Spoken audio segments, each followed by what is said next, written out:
Hi Shivanshu, please introduce yourself. Sir, मेरा नाम शुभांशु सोनी है। और मैंने अपनी ग्रेजुएशन डॉक्टर हरिसिंह गौर यूनिवर्सिटी सागर से की है। और मैंने क्रिमिनल लॉ में एलएलएम भी स्वामी विवेकानंद यूनिवर्सिटी सागर से किया हुआ है।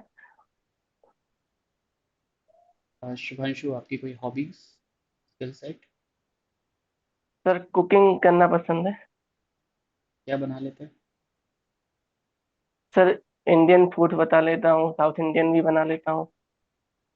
चाइनीज कम ट्राई करता हूँ क्योंकि पसंद नहीं है तो वो बनाता नहीं हूँ।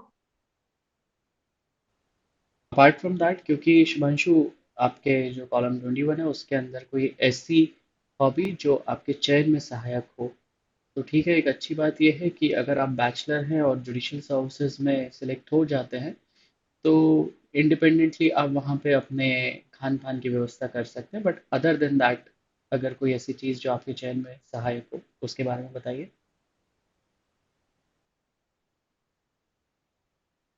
अ, अगर इसके अलावा सर अगर देखा जाए तो मुझे थोड़ा सा बुक राइटिंग का ज्यादा शौक है। अपार्ट फ्रॉम रीडिंग मुझे राइटिंग का शौक है कि मैं हमेशा कुछ ना कुछ लिखने की कोशिश करता हूँ। क्या या लिखते हैं? कभी डायरी भी लिखता हूँ। डेली बेसिस पे भी कुछ लिखने का हुआ तो लिखता हूँ, मतलब अपना डायरी लिखता हूँ बेसिकली। कहा जाए तो वो डायरी लेखन ही करता हूँ। डायरी लेखन में किस तरह की बातों को लिखते हैं आप? डेली बेसिस पे जो इवेंट हुआ है या फिर कोई ऐसी घटना होती है जो हार्ट टचिंग होती है, जैसे रिसेंटली एक इवेंट हुआ था। अ, अ, अष्टमी के अभी जो नौ दुर्गा की अष्टमी होती है उस टाइम पे। तो वो ऐसा लगा कि एक ऐसा व्यू जो थॉट निकल के आता है कि ऐसा नहीं होना चाहिए कि आप हिंदू हैं और उसी के हिसाब से आप पूजा पाठ कर रहे हैं, लेकिन उसके कारण किसी अन्य व्यक्ति की आपको हेल्थ को या फिर उसकी भावना को ठेस नहीं पहुंचाना चाहिए। मैंने देखा है कि कुछ लोग पूजा पाठ करते हैं, सब चीजें करते हैं, लेकिन कभी कभी दूसरे लोगों को वो हर्ट भी कर देते हैं। Okay? तो उसमें आपकी एंट्री क्या रही, if you don't mind we can ask. Sir, वो उस टाइम पे मैंने फिर वहां पे थोड़ा सा जहाँ पे ऐसा इवेंट हुआ था तो मैंने उनको बातचीत की थी, उनको बताया था कि ऐसा नहीं करना चाहिए।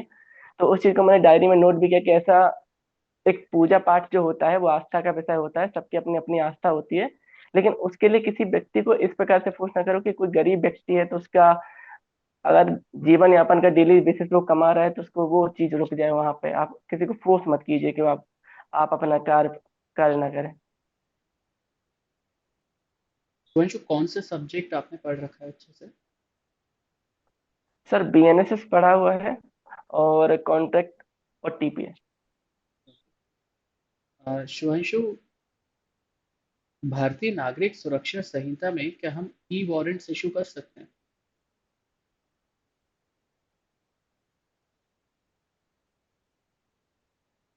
नो सर, इलेक्ट्रॉनिक वारंट के बारे में कोई ऐसा प्रावधान नहीं है क्योंकि ये डायरेक्टली पुलिस को ही दिया जाता है। तो पुलिस के नाम से ही वो जारी किया जाता है। ई समन के बारे में प्रोविजन किए गए हैं, लेकिन अभी ई वारंट का ऐसा कोई प्रावधान मेरी जानकारी में नहीं। ठीक है। भारतीय नागरिक सुरक्षा संहिता के अंदर मर्सी पिटीशन को लेके एक नया प्रोविजन ऐड किया गया है। वो यस प्रोविजन सर। क्या है? सर, सेक्शन 472 है जिसमें प्रोविजन किया गया है मर्सी पिटीशन के बारे में। तो वहां पे बताया गया है कि जैसे ही जो जेल का सुपरिटेंडेंट है किसी एक्यूज को इन्फॉर्म करता है कि आपकी जो भी अपील है या फिर रिव्यू है, रिवीजन सुप्रीम कोर्ट द्वारा या फिर जो एसएलपी है वो खारिज कर दी गई है, और या फिर हाई कोर्ट द्वारा उसकी डेथ सेंटेंस को कंफर्म कर दिया गया है और अपील का पीरियड निकल चुका है, तो उससे 60 डेज के भीतर वो चाहे तो मर्सी पिटीशन के लिए आवेदन कर सकता है। ठीक है। ओके। और ये बताइए कि अगर हम मर्सी पिटीशन के बारे में बात करते हैं, यस सर। तो क्या प्रेसिडेंट का डिसीजन आप चैलेंज कर सकते हैं? नो सर, इसी का एक लास्ट क्लॉज कहता है कि जो भी डिसीजन होगा राष्ट्रपति का वो फाइनल होगा और उसको चैलेंज नहीं किया जा सकता। तो शिवांशु, मर्सी पिटीशन का प्रावधान कोडिफाई होने के पहले क्या भारत देश में मर्सी पिटीशन की व्यवस्था नहीं थी? अ, थी सर। कॉन्स्टिट्यूशन गवर्न करता था, आर्टिकल 72 एंड 161। आर्टिकल वहां पे 72 के अंदर जब हम अपनी पावर्स को एक्सरसाइज करते हैं भारत देश के प्रेसिडेंट के तौर पे, तो उस यस सर। परिस्थिति में क्या प्रेसिडेंट के द्वारा लिया गया डिसीजन आप सुप्रीम कोर्ट में चैलेंज कर सकते थे?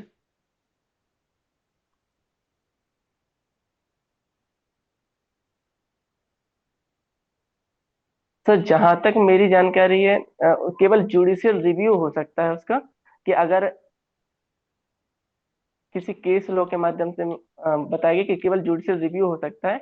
अदरवाइज उसको आप चैलेंज और अपील नहीं कर सकते अदर उसके अगर लिए। अपन जुडिशियल रिव्यू कर रहे हैं तो क्या हम अपन ये नहीं कह सकते कि प्रेसिडेंट के द्वारा लिया गया जो निर्णय है उसको चैलेंज किया गया है? Yes sir. क्या judicial review basic structure of constitution है? Yes sir. तो अगर देखा जाए जो आपका सेक्शन 472 है मर्सी पिटीशन के बारे में जो बतलाता है, 472 में साफ तौर पे ये कहा गया है कि अगर कभी भी प्रेसिडेंट ऑफ इंडिया या फिर कोई भी डिसीजन लिया जाता है उसको कोर्ट में आप चैलेंज नहीं कर सकते। तो क्या इस प्रकार हमने एक जो बेसिक स्ट्रक्चर है जुडिशियल रिव्यू का, उस बेसिक स्ट्रक्चर को इन्फ्रिंज किया है? नो सर, क्योंकि जब हम आर्टिकल 13 पढ़ते हैं, तो कोई भी लॉ अगर बनता भी है और उसमें कोई प्रोविजन भी होता है कि अंतिम फाइनल अंतिम कोई भी जो डिसीजन होगा किसी भी ट्रिब्यूनल का या किसी अथॉरिटी का, वो अंतिम होगा। लेकिन अगर वो किसी व्यक्ति के फंडामेंटल राइट किसी प्रकार से इन्फ्रिंज करता है, तो उसके होते हुए भी उसको आर्टिकल 13 का रेफरेंस लेकर उसको चैलेंज किया जा सकता है।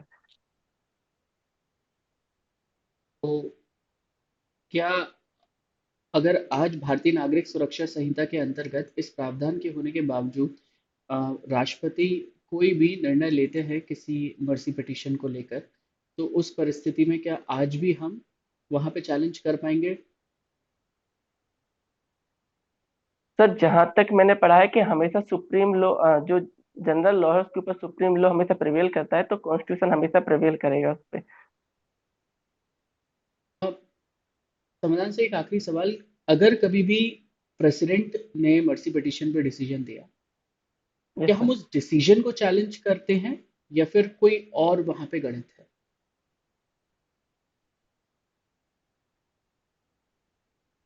सर पिटीशन जहां तक चैलेंज नहीं होती है, जहां तक कुछ प्रोसीजर या फिर इरेगुलरिटीज होती हैं उसको चैलेंज किया जाता है। अ, भारतीय नागरिक सुरक्षा संहिता के अंदर अगर अपन देखें, सेक्शन 35 सब सेक्शन 3 बताता है जब कभी भी किसी व्यक्ति के विरुद्ध कोई एफआईआर रजिस्टर होगी, तो पुलिस अधिकारी का विवेक अधिकार होता है उस व्यक्ति को गिरफ्तार करने का, और पुलिस ऑफिसर चाहे तो 35(3) का नोटिस देके वहां पे उसको थाने में बुलाकर उससे पूछताछ कर सकता है। अब ये जो 35(3) का नोटिस है जो सीआरपीसी में सेक्शन 41A हुआ करता था, क्या वो जो नोटिस है वो सभी अपराधों के ऊपर मतलब सिमिलर रूप से एप्लीकेबल होगा, या फिर वहां पे वो किन ही अपराधों के ऊपर ही एप्लीकेबल होता है? सर जहां तक 40 अभी जो 35(3) है वो नॉन कॉग्निजेबल केसेस में लागू होता है। श्योर है? 35(3) का नोटिस नॉन कॉग्निजेबल केस में एक बार और सोच लीजिए, क्योंकि 35 पूरा सर कॉग्निजेबल ऑफेंस है। कॉग्निजेबल ऑफेंस के लिए, कॉग्निजेबल ऑफेंस में कि लेकिन नोटिस क्या दे सभी सकते हैं। अपराधों पे एप्लीकेबल होगा? नो सर, जहां पे अरेस्ट करने के लिए उसके पास कोई ग्राउंड नहीं तब वो नोटिस दे देगा। बेसिकली वो जो ग्राउंड दिए गए हैं 35 के क्लॉज 1 में, उनमें वो अरेस्ट कर सकता है। लेकिन जहां अरेस्ट नहीं किया जा सकता वहां पे वो उसको नोटिस दे देगा। हाय शुभांशु। पहले तो ये हाँ। बताइए कि आप जुडिशरी में क्यों जाना चाहते हैं? तो मैम, दो प्रकार के रीजन है मेरे। पहला पर्सनल रीजन ये है कि एज ए जुडिशल जज फाइनेंशियल स्टेबिलिटी मिलेगी और काम के साथ फाइनेंशियल स्टेबल हो जाऊंगा। साथ ही साथ दूसरा रीजन ये है कि एक हाई जो जुडिशरी के रिस्पेक्टिव पोस्ट है, और जहां पर मैं किसी भी बिना किसी बाहरी दबाव के अपने जो डिसीजन है वो सही दिशा में जस्टिस के लिए कर सकता हूँ। ऐसा आपको क्यों लगता है कि कोई बाहरी दबाव नहीं होता जुडिशरी में? मैम जुडिशरी में केवल जहां तक देखा है कि आप अपने सुपीरियर के अंदर अगर उनके इंस्ट्रक्शन में कार्य करते हैं, वैसा दबाव रहता है कि आपको अकॉर्डिंग टू लॉ या फिर कॉन्स्टिट्यूशन से गवर्न होना पड़ता है। जो भी कमिश्नर में रूल बने हुए हैं उनके आप गवर्न होते हैं। लेकिन अदर कोई पोस्ट है तो कभी कभार पॉलिटिकली या फिर अन्य प्रकार का दबाव या आपको किसी सिविल पोस्ट पे आपके सामने आता है, वहां पे आपको उस तरफ झुकना पड़ता है। जबकि जुडिशरी में ऐसा नहीं है। आप जुडिशरी में केवल अगर भले ही किसी प्रकार का भी दबाव हो, आप अगर कानून के अकॉर्डिंग कर रहे हैं तो आप अपना डिसीजन ले सकते हैं।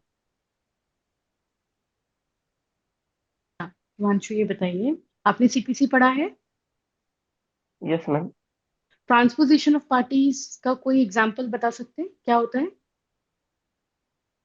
Ma'am transposition of party 23(1)(a), order 23 rule 1(a) में दिया हुआ है। जहां तक मैं रिकॉल कर पा रहा हूँ कि जहाँ पे एक पक्ष जो पार्टी है, अगर प्लेंटिफ अपना सूट विड्रॉ कर लेता है तो वहां पे बाकी जो प्रतिवादी हैं उनमें से कोई एक रिक्वेस्ट कर सकता है कोर्ट को कि उसको एज अ प्लेंटिफ उसको ट्रांसपोजिशन कर दिया जाए। और ऑर्डर 1 रूल 10(a) के अकॉर्डिंग उसको उसका नाम एज अ वादी जोड़ दिया जाता है। एग्जांपल बता सकते हैं आप इसका? Sorry ma'am. अच्छा ये बताइए, सब्जेक्ट मैटर अगर जुरिस्डिक्शन नहीं होता है, उस केस में अगर डिक्री पास हो जाती है तो फिर क्या किया जा सकता है?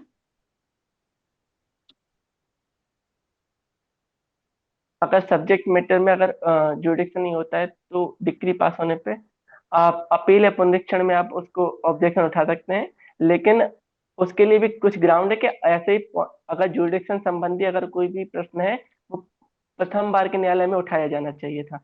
अगर वहां नहीं उठाए तो फिर आप अपील या पुनरीक्षण में उसको नहीं उठा पाएंगे। और एग्जीक्यूशन में भी नहीं उठाया जा सकता? एग्जीक्यूशन में भी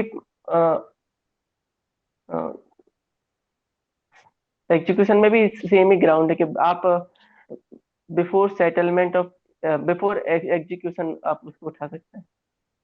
नया वाद लाया जा सकता है? नो, न्यू सूट नहीं ला सकता। ऐसा कहाँ लिखा है? कहीं लिखा है ऐसा? आई धारा 21(a)।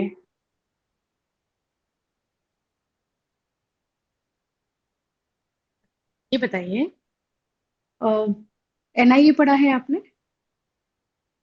मैम आप पढ़ा है तभी रिवीजन नहीं हुआ है उसका। एडमिसिबिलिटी और रिलेवेंसी से क्या समझते हैं आप? मैम रिलेवेंसी दो प्रकार की हो सकती है। एक होती है लॉजिकल, एक होती है लीगल। लेकिन कोई भी जो भी साक्ष्य होता है वो तभी स्वीकृत होता है जब वो लीगली एडमिसिबल, लीगली रिलेवेंट हो। कि रिलेवेंसी होती है कि बहुत सारे तथ्य होते हैं कि जिनको आप 5 से 55 जो इंडियन एविडेंस एक्ट हुआ करता था रिसेंटली, 3 से 50, 3 से 50 DSA, तो उसके अकॉर्डिंग रिलेवेंट होना चाहिए। और उसके बाद रिलेवेंट है, लेकिन उसके बाद एडमिसिबल के लिए आगे जो प्रावधान जनरल प्रिंसिपल दिए गए हैं 51 से लेके 170 तक, उसके अकॉर्डिंग उसको एडमिसिबल होना चाहिए। क्योंकि कभी कभार कुछ तथ्य ऐसे होते हैं जो रिलेवेंट तो होते पर एडमिसिबल नहीं होते। For example privilege communication. Himanshu, will and your interview here, will start with the feedback. ठीक है? Yes, yes ma'am. चलिए। शुभांशु, हेल्थ कैसी है अब पहले से? सर पहले से ठीक है। अच्छा, ट्रीटमेंट चल रहा है अभी। चल रहा है। ठीक है। Yes sir. मैं ये कह रहा था कि यार, लॉ की तो नॉलेज है, क्योंकि इतने समय तुमने पढ़ाया भी है, तो लॉ की तो जी सर। नॉलेज है। बट जो चीज़ एक मिसिंग लग रही है वो एक स्ट्रक्चर के, एक फ्लो में मिसिंग लग रही है। तो जब तुम सवालों के जवाब दे रहे हो तो उसके अंदर थोड़ा सा कॉन्फिडेंट भी हो जा। ठीक है? यस, कॉन्फिडेंट होने यस के सर। बाद वहाँ पर तुम थोड़ा सा स्पेसिफिक तरीके से अगर आंसर दोगे तो जी थोड़ा सर। सही इम्पैक्ट भी पड़ेगा। फॉर एग्जाम्पल, मैंने कॉन्स्टिट्यूशन का पूछा, तो कॉन्स्टिट्यूशन में तुम्हें एक इपरू सुधाकर वर्सेस आंध्र प्रदेश है, state of Andhra Pradesh, yes ये ध्यान में रख लेना कि यस वहाँ पे आप मर्सी यस पिटीशन को चैलेंज कर सकते हो. Decision of the president is not justiciable in the court of law, but the material on the basis of which the decision was taken can be challenged in the court. ठीक है, तो ठीक. वो चीज़ होती है. और बाकी तो मेरे को ऐसे ठीक लगा, मतलब इतना कोई इशू नहीं. थोड़ा सा कॉन्फिडेंस की कमी लगी, तो उसके ऊपर काम कर सकते थे. एक दो इंटरव्यू और दो. इंदौर में ऑफलाइन दोगे इंटरव्यू अभी? नो सर, अभी मैं घर पे हूँ क्योंकि अच्छा, आ गया था घर. ठीक है, ठीक है. Okay, Shivani ma'am. या शुभांशु, जैसे कि सर ने बताया कि इन 2-3 चीजों पर तो काम करना ही है. लॉ अच्छे से पढ़ो, डेप्थ में पढ़ो. कुछ क्वेश्चंस गलत थे, और जब हम गलत क्वेश्चन, हमें पता है अगर हम गलत बोल रहे हैं या फिर हमें लग रहा है हम कंफ्यूज हैं, नहीं पता सही बोल रहे हैं या गलत बोल रहे हैं, तो उसके पहले जरूर जजेस को ये बताओ कि sir, I have limited knowledge about this question, मेरे पास पूरी नॉलेज नहीं है, बट मैं फिर भी ट्राई करना चाहता हूँ आंसर देना, जिससे उन्हें पता रहे कि हाँ आप कंफ्यूज हैं और कहीं ना कहीं वो पार्ट आपको आता नहीं है. तो जैसे मैंने जी मैम. आपसे पूछा था, अगर सब्जेक्ट मैटर का जुरिस्डिक्शन की हम बात करते हैं, डिग्री पास्ट है, तो डिग्री को आप बिल्कुल चैलेंज कर सकते हैं, एग्जीक्यूशन में भी कर सकते हैं. अपील में तो कर ही सकते हैं, एग्जीक्यूशन में भी चैलेंज कर सकते हैं, और साथ में नया सूट भी लेकर आ सकते हैं, सेट जी असाइड करवा के. ठीक है. तो कुछ जगहों पर मुझे लगा कि थोड़ा सा डेप्थ मिसिंग है, वो आप पहले पढ़ोगे, आई गेस अभी आपकी तबीयत ठीक हो जाए, आप मीनवाइल रिवाइज करते रहिए, आपको आता है. देखिए, आप जी प्रीलिम्स मेंस देकर आए हैं, आपको आता जरूर है, बस वहां जाके उस 15-20 मिनट के अंदर आपको अपना बेस्ट शो करना है, जो आपने आज जी तक मैम. पढ़ा है. अब वो जी आपकी पर्सनैलिटी से रिफ्लेक्ट होता है, आपके प्रेजेंस ऑफ माइंड से होता है, आप किस तरीके से आंसर करते हो. तो वो स्ट्रक्चरिंग मिसिंग है. जब भी आंसर कर रहे हो तो थोड़ा सा पॉज ले लो और फिर आंसर दो. स्ट्रक्चराइज कर लो उसे, पहले क्या बोलना है, पहले प्रोविजन और उसका बैकग्राउंड बताना है, फिर हमें वो पूरा बताना है. जिस भी लैंग्वेज में कंफर्टेबल हो, हिंदी में लग रहा है हिंदी में आंसर दो, इंग्लिश में लग रहा है इंग्लिश में आंसर दो. ऐसी बिल्कुल भी कोई वहां पे प्रावधान नहीं है कि आपको ऐसे इंग्लिश और हिंदी में बात करनी है. जी ठीक है. मैम. दूसरी चीज ये, जज क्यों बनना है, पहले ही फाइनेंशियल स्टेबिलिटी के बारे में हम अचानक से ना बोले तो अच्छा होगा. इसके अलावा मतलब एक पोजीशन है, इस पे इतना प्रेशर नहीं है, हम भी जानते हैं जुडिशरी में बहुत प्रेशर होता है, वो प्रेशर हालांकि सीनियर से आता है. तो ये नहीं बोलना है अपने को, इसकी जगह आप ये बोलिए कि आपने काफी टाइम तक स्टूडेंट्स को पढ़ाया भी है, आपका मतलब जजमेंट राइटिंग भी पढ़ाते थे, तो आपको वो एक आर्ट है जो आपको अच्छा लगता है, वो क्रिएटिविटी है जो आपके अंदर है. ऊपर से आपने इंटर्नशिप्स करी, तो आपने कोर्ट प्रोसीजर्स देखे, तो आपका इंटरेस्ट डेवलप होता चला गया. और साथ में एक फाइनेंशियल जैसा स्टेबिलिटी सस्टेनेबिलिटी देता है. तो मुझे लगता है कि आज के समय पर मेरे लिए ये बहुत अच्छा ऑप्शन है, और मैं यहाँ पर बहुत कुछ सर्विसेज को दे सकता हूँ. तो कुछ इस तरीके से अपने आंसर को बनाओ, हमें ब्लंटली ये नहीं बोलना है कि प्रेशर नहीं होता, ये नहीं होता, ये सब सारी बातें बहुत मेडअप लगती है, और ये आंसर करना सही नहीं. जी मैम. ठीक है, तो अपने आंसर को इस तरीके से बनाओ, और अभी 1-2 इंटरव्यूज और अभी जी मैम. समय है. ठीक है, ओके. आराम से ओके मैम. प्रैक्टिस करो. चलो, जी. थोड़ा ओके, बाय कॉन्फिडेंट बाय. बने रहो, क्योंकि तुम्हें आता है, बस पढ़ा नहीं है तुमने, जो भी रीजन हाँ, रहा. अब अभी थोड़ा एक 1-2 वीक से रिवीजन नहीं हुआ है हेल्थ का. हाँ, बाकी हेल्थ पे भी ध्यान दो. ठीक है. जी. ओके, चलो. All the best, bye bye. Bye. मैं